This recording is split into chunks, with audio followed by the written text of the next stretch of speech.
madidikit na kwento, epiko at mga alamat.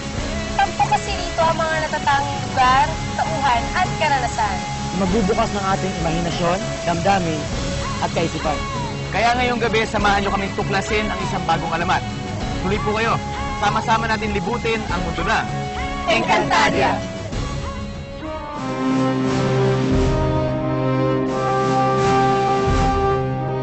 Noong unang panahon, bago pa nabuo ang mundo ng tao, nalikha na ang Encantadia. Sa mahiwagang daigdig nito, may 4 na kaharian, ang Lireo, ng mga makapangyarihang diwata, ang Sapiro, ng mga Sapirian, ang Adamia, ng mga Adamian, at ang Hatoria, ng mga kinatatakutang Hatoros.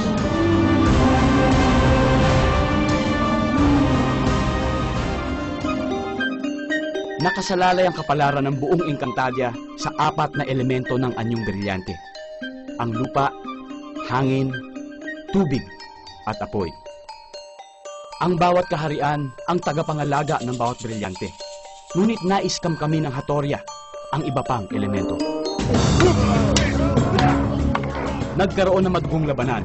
Nakuha ng mga Sapirian ang elemento mula sa Hatoria at ipinagkatiwala nila sa kaharian ng Lireo ang mga brilyante.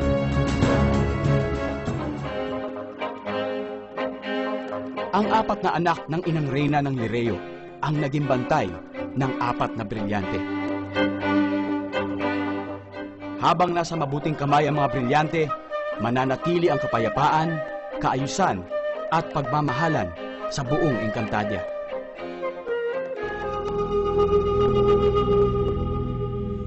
Ngunit isang araw, biglang nagkagulo. Napasa kamay ng mga Hator ang isa sa mga elemento. Sumabog ang digmaan, nasira ang kaayusan, at lumakas ang puwersa ng kasamaan. Dahil dito, unti-unting nabalot ng dilim ang dating makulay at maayos na mundo ng mga kaharian. May pag-asa pa kayang maibalik ang kapayapaan sa Encantadia?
Ang isang mahusay na kwento, kaya kang dalhin sa isang bagong mundo.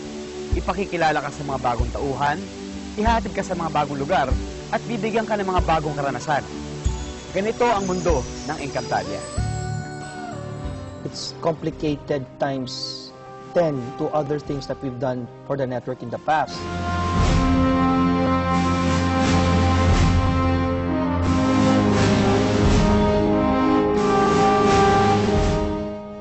May 2004 pa lang, pinagpaplanuhan na ang Encantadia.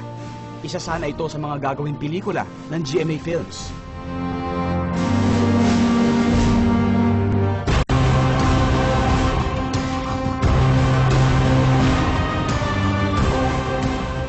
Marami ng balak ang GMA para sa pelikula, mula sa mga disenyo ng iba't ibang kaharian, magagarang kasuotan, hanggang sa mga tauhang magbibigay buhay sa kwento. By design, Rodel, if you could come up with 3 permutations of corridors, that's when I assign which part is, what sequence is it for corridor A, B, or C. Pero biglang di natuloy ang project.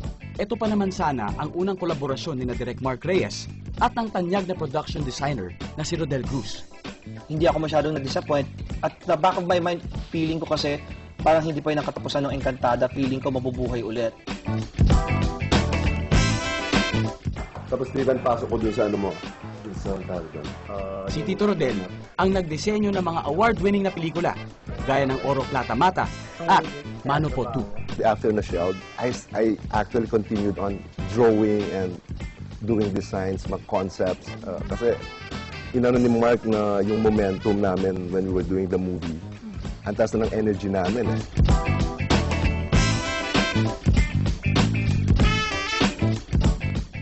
Pero kahit di natuloy ang pelikula, magkakaroon naman ito ng katuparan ngayon sa telebisyon. Sa pananaw ko po, personal kong pananaw, singularly the most ambitious production made for television. Subalit, nung nakita ang ilang elemento nito na kaiiba talaga at kaakit-akit sa manonood, minabuti ng ating programming committee sa GMA Network na gawin siyang palatuntunan o programa para sa telebisyon. Ikaw si Mila? Ako si Anthony. Pag-iibigan ng mga diwata at mortal ang pinakasentro ng kwento ng Encantadia. Hinango ito sa mga alamat tungkol sa mga Encantada gaya ni Mariang Makiling. Pero mula doon, inown na natin yung mythology kasi nabago siya ng nabago. At hindi lang ito nakasentro sa mga Encantada, pumasok din yung iba't ibang mundo nga na makikita nila. So sabi ko, kung gagawa ako ng diwata, dapat iba siya kesa doon.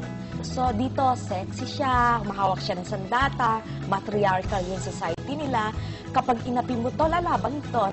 Matinding pagbubusisi ang ginagawa ng GMA sa pagbuo ng Encantadia. Mula sa pagsusulat ng script hanggang sa pagtatayo ng set. Bawat proseso ay dumadaan sa butas ng karayom. Yung dating po ni Ibarro.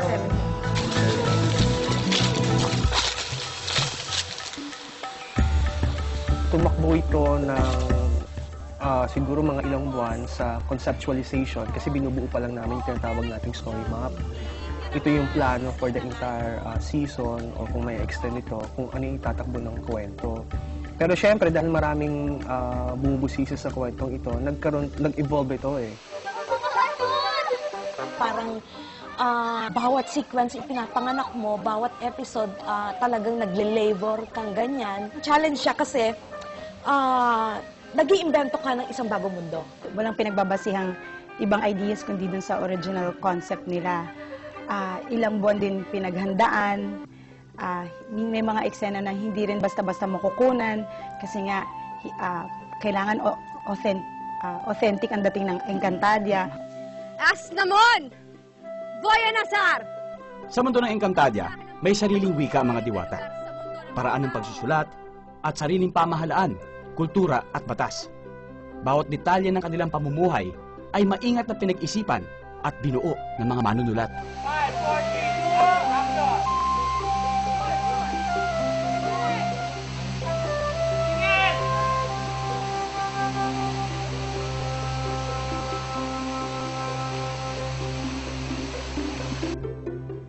Pero paano nga ba namin kayo dadalhin sa mundo ng Encantadia? Ito ang extra challenge sa aming mga artista, lalo na sa aming mga direktor. Okay, yun na din. Isang kayong sumigaw. Sugod na, fight. Okay, sige. See the style or dapat siya. Maraming hiniling si Direk Mark sa GMA na hindi pa nagagawa sa buong kasaysayan ng telebisyon.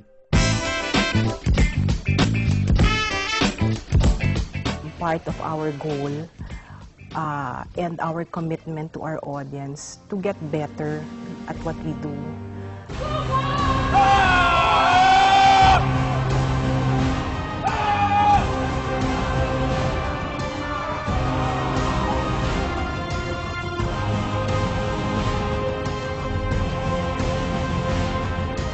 Makasaysayan din ang Encantadia dahil marami sa mga makikita nyo dito ay unang beses gagawin sa Philippine Television.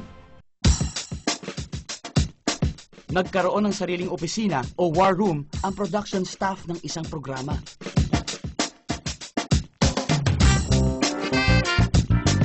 This is the back frame. Dito yung ilaw na ilagay, tapos yung chroma is here. Yung studs. See? I noticed. Encantadia rin ang kauna-unahang telefantasya na ginawa ng sarili nitong studio.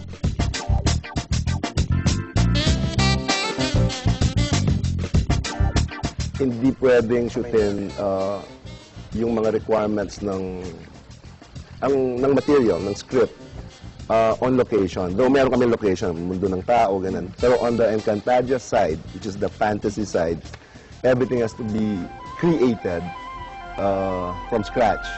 So, gusto ko control yung environment where I will create all that stuff. And ergo, give me a soundstage big enough to house all your sets, ganun, and I'll build them accordingly. Never be late. 75. Always be on time. Unang beses din tayo makakakita ng mga tauhang animatronic puppets sa isang telefantasya.